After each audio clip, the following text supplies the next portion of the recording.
This is the Yoshimura family, with son Shikinori and daughter Miki. They all lead a busy life, so Sunday is one of the few days they can all relax together. On their way back from skydiving, they often do some shopping. The Japanese spend a high percentage of income on food compared to other industrialized nations, since watermelons cost roughly $90. The Yoshimuras live in an apartment owned by Mr. Yoshimura's employer, who is also his god. This is the President of Japan, moonlighting as a delivery driver to make ends meet. Mrs. Yoshimura is already in the middle of cooking dinner, but the president is persistent and ruthless.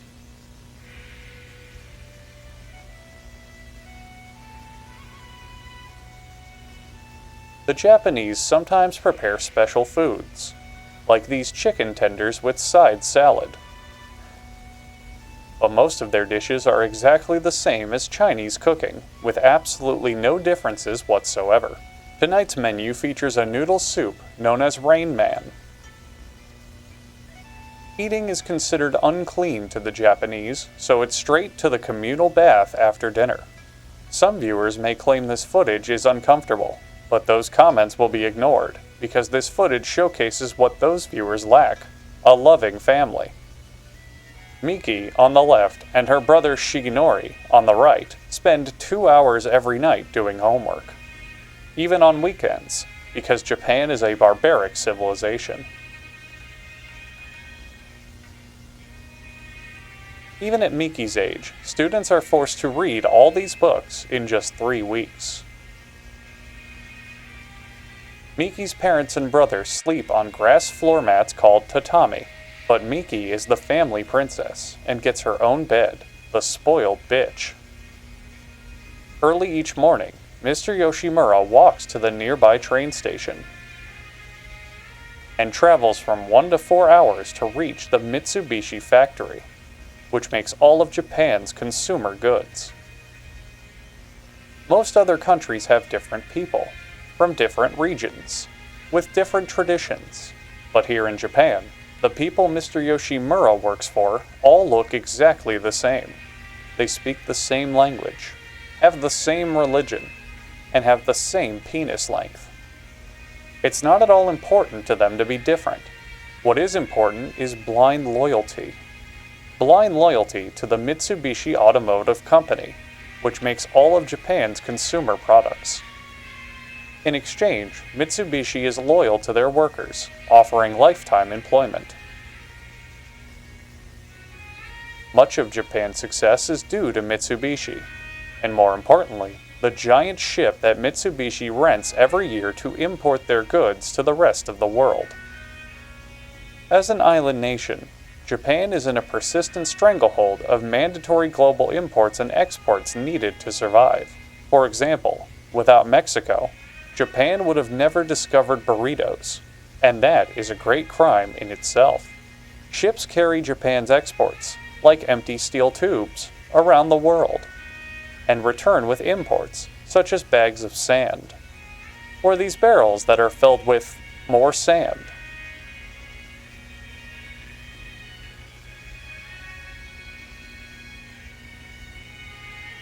This ship has arrived from Malaysia, bringing in a shipment of much-needed iron and more sand.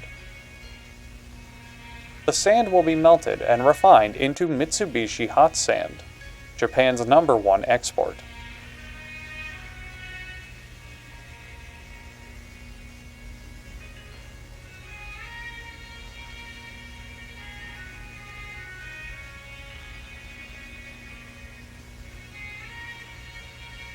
This modern foundry requires few employees, because most of the work is done by Mitsubishi's elite gaming rig. In this control room, the workers point at stuff, pretending to know what they're doing, just like most college graduates. Here comes the Japanese yellow bar. And there it goes. One of the main problems of Japan's industry is it requires too much energy to produce their products. Japan must import Japanese laborers from other countries, which is particularly hard to do since all Japanese people are created in Japan. Japan also uses the majority of its imported materials building giant robots. By coincidence, Japan is the only nation on Earth regularly attacked by giant monsters, space aliens, and Hatsune Miku, but the resources are spent all the same. Japan once made this very large boat. They still haven't used it yet. They also specialize in making tiny parts for transistor radios, televisions, cameras, and Hatsune Miku. The Japanese are well educated, despite not being able to speak English. And they are easily able to create convenient technologies, such as these Japanese eyeglasses. Soon, they plan to create another radical invention, a computer small enough to fit in your own living room. Jobs in Japan include metal drum stuffers, pill flickers, medication molesters, tape touchers, fan turner-oners, and robot sex instructors.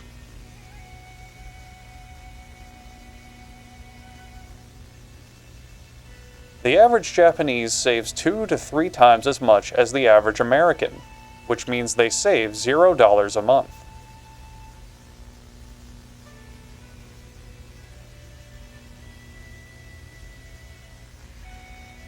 Japanese homes are notoriously small, so Japanese tend to buy just enough things to fill up their homes, and then live on the street, continually buying things until they die, unable to find shelter from the cold in their homes full of pointless things. Buddha here has seen enough of this shit.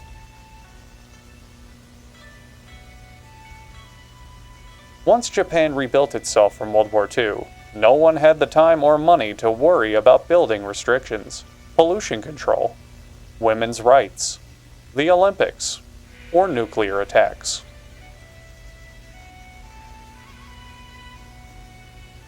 Ever since, the streets have been crowded, homes have been crowded, and most citizens have retrofitted their bodies into bicycles to give space and transportation to those without it.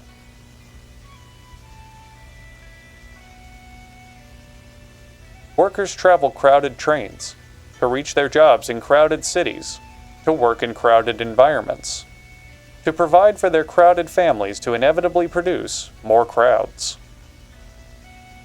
Japan has recognized its crowding problem, but is currently too crowded to do anything about it. But they have started driving cars instead of bicycles. And they have begun building huge, pollution-spilling factories. We're not sure what they're up to, but the recently leaked documents for Operation Reverse Hiroshima might give us a clue.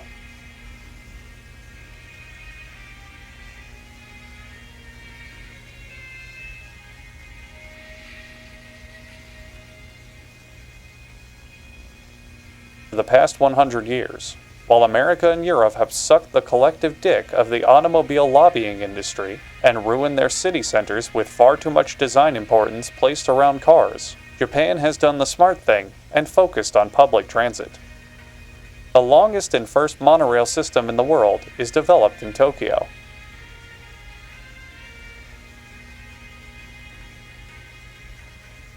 They soon hope to invent a dual rail system, but this may be mere fantasy and wishful thinking.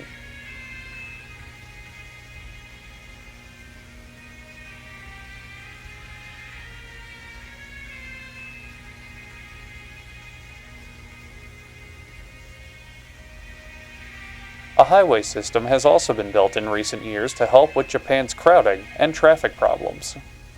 Now, almost every family in Japan owns a car, dooming the country for all eternity.